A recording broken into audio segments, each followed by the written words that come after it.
Olá, olá, tudo bem com você?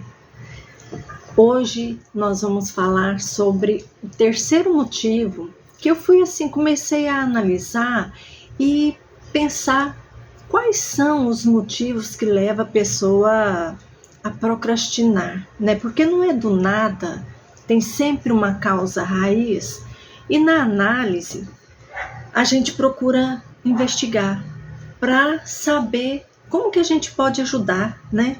Igual, por exemplo, aqui em minhas sessões, a gente começa aquela fala terapêutica, muitas das vezes a pessoa não consegue já ter clareza para identificar o que a faz sempre procrastinar e tem aquela angústia que não consegue realizar o que precisa ser feito a tempo, não é mesmo?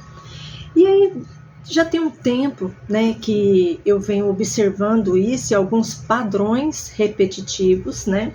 Sempre tem em vários atendimentos, sempre tem alguns padrões repetitivos em pessoas diferentes.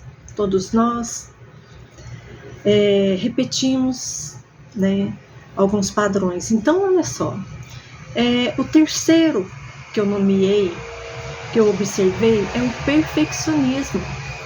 Geralmente a pessoa que procrastina, lembra-se, esse aqui é o vídeo número 6. Então, nos vídeos anteriores, eu expus alguns motivos, algumas situações. A primeira hipótese que a gente estava trabalhando que também identifiquei nos atendimentos aqui. O primeiro, a pessoa estava cansada, fadigada, exausta. Então, a partir do momento que a gente elimina esse primeiro, né, motivo causado pelos eventos, pelos fatos da vida dela, não é cansaço, não é fadiga, não é aquela exaustão física ou mental. Então, peraí, então vamos investigar, né? Tem tempo, não está exausta por excesso de tarefa dela e das pessoas. Qual será o próximo motivo? Vamos investigando, porque a psicanálise, a análise, a terapia é para isso, não é mesmo? Para a gente investigar e trazer clareza para a pessoa, não é mesmo? Porque já foi esse o tempo em que a pessoa só ficava falando e saía do mesmo jeito que entrou. A gente precisa acordar, as coisas mudaram, não é mesmo? Então, quem procura alguém está precisando de quê?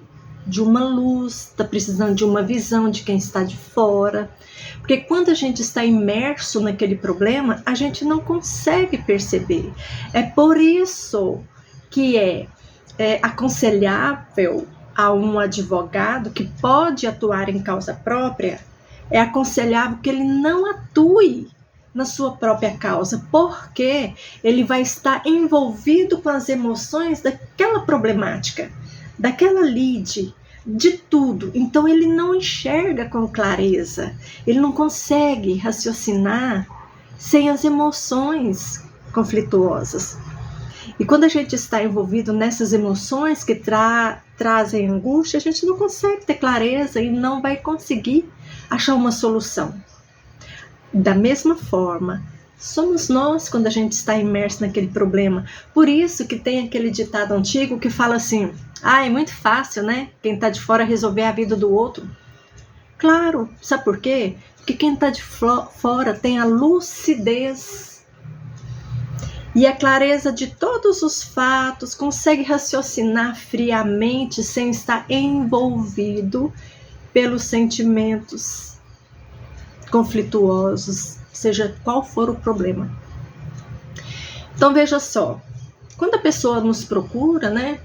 Estou falando em termos gerais dos terapeutas, ela está querendo uma ajuda.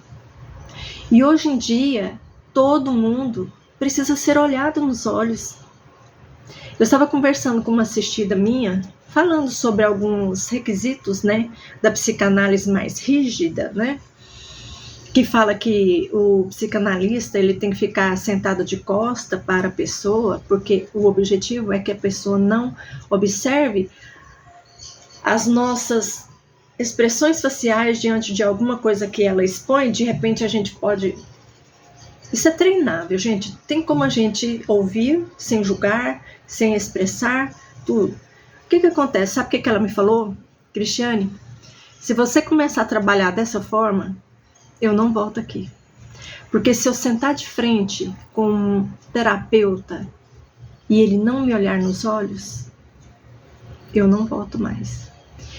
E aí eu falei assim, confirmou o que eu já achava, o que eu já havia conversado, né, durante as aulas de psicanálise. Porque olha só, gente, nós estamos em uma era quase 100 anos após, né, as pesquisas científicas de Freud, e o que a pessoa naquela época precisava era expor, falar o que ela queria falar. Associação livre, isso se chama.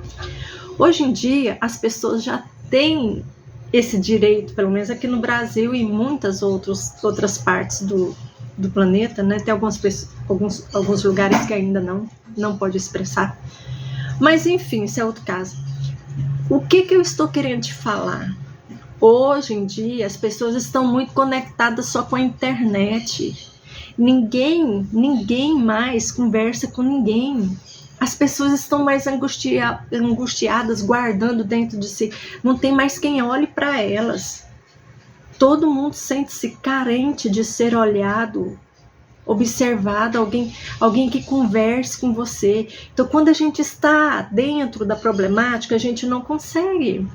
Por que eu estou te falando tudo isso? Aí você deve estar pensando, tá bom, mas qual que é o terceiro motivo aí da procrastinação? É isso que eu estou falando. O perfeccionismo. Cada vez mais as pessoas estão querendo ficar mais perfeitas, buscando mais isso, porque elas estão muito atentas, sabe o quê? Pequenos flashes do que as pessoas andam postando nas redes sociais, esse perfeccionismo, dessa vida maravilhosa, dessa pele perfeita que não existe, desse cabelo, aquele cabelo dos sonhos, não existe, gente. Olha aqui, tô tentando, porque eu tô trabalhando em mim essa questão também, porque olha só, o perfeccionismo, olha que diacho, cadê a ponta, tá vendo? Nem sei cadê a ponta. Esse excesso hoje em dia as pessoas ficam extremamente irritadas com apenas uma ponta do cabelo. E eu tô igual aqui, eu tô lutando com meus cachos. É incontrolável. É incontrolável. Eu estou trabalhando isso em mim. Porque eu gosto de tudo, né? Tudo arrumadinho, tudo certinho. Estou trabalhando isso em mim a partir do momento que eu identifiquei isso. Quer uma coisa mais incontrolável do que um cabelo cacheado? Só quem tem sabe. Então, estou trabalhando isso em mim. O perfeccionismo, hoje em dia, está sendo tão realçado em nossa sociedade que as pessoas estão ficando travadas, extremamente travadas, porque elas não conseguem realizar isso tão perfeito para entregar, seja lá o que for. Tem que estar sempre tudo perfeito, o tempo todo, tudo perfeito, porque eu vi fulana perfeita, eu vi tudo perfeito, ela trava. Então, o terceiro motivo para a procrastinação é essa idealização de perfeccionismo. Se eu não consigo ser perfeita desse jeito, se o meu cabelo não estiver perfeito, eu não vou lá. Se eu não consigo fazer essa tarefa perfeita e irretocável, então hoje eu não consigo fazer isso hoje, é muita coisa para mim, depois eu faço. Ela tem tempo, ela não está cansada nem fadigada, mas aí ela tem medo porque ela não consegue. Aí quais são os fatores atrás desse perfeccionismo? É outra questão que nós vamos investigar. Quem estava na vida dela no passado que exigia essa perfeição das tarefas? Gente, o nosso inconsciente é igual aquela imagem que Freud colocou. O consciente, ele bem a pontinha do iceberg, mas o nosso inconsciente é uma parede de gelo mergulhada no oceano imensa. É por isso que a gente precisa fazer a análise, investigar. Quando você está se sentindo travado na vida, algo que não anda, ou sentimentos e tudo que você não suporta mais, isso está te consumindo, vamos investigar, tá certo? Então, o terceiro motivo da procrastinação é isso, é o perfeccionismo. No vídeo anterior eu expliquei como vencer essa questão do perfeccionismo, na questão da fugir do desconforto, né? Sobre as tarefas, dei até o exemplo lá do TCC, dá uma olhadinha no vídeo anterior, vídeo 5, né? E depois eu vou voltar aqui para falar sobre o próximo motivo, tá bom? Pense nisso. Eu sou Cristiane Rezende, terapeuta em EFT, Motion Freedom Techniques, desbloqueio emocional, que é essa investigação. Estou me formando em psicanálise clínica, certo? E tudo soma. Essas duas terapias, elas se unem, somam, para cada vez mais te ajudar a descobrir qual é a sua questão, seu ciclo repetitivo que está te emperrando na sua vida e que principalmente está te trazendo muita angústia, tá bom? Pense nisso. Se você precisar, querer, né, agendar uma sessão comigo, eu vou deixar aqui abaixo o telefone para você entrar em contato pelo WhatsApp por mensagens, tá bom? Eu não atendo ligações, justamente por isso, que eu sempre estou ou gravando vídeo ou fazendo atendimento online. Então deixa lá uma mensagem, eu te respondo. Pode ser que abaixo também eu vou publicar esse vídeo em algumas redes sociais aqui, né? Igual, por exemplo, no Instagram, no YouTube e no TikTok. Eu vou deixar o contato aqui na descrição, tá bom? Se cuide, se ame mais, se veja, se sinta, tá bom? Pense nisso. Até mais.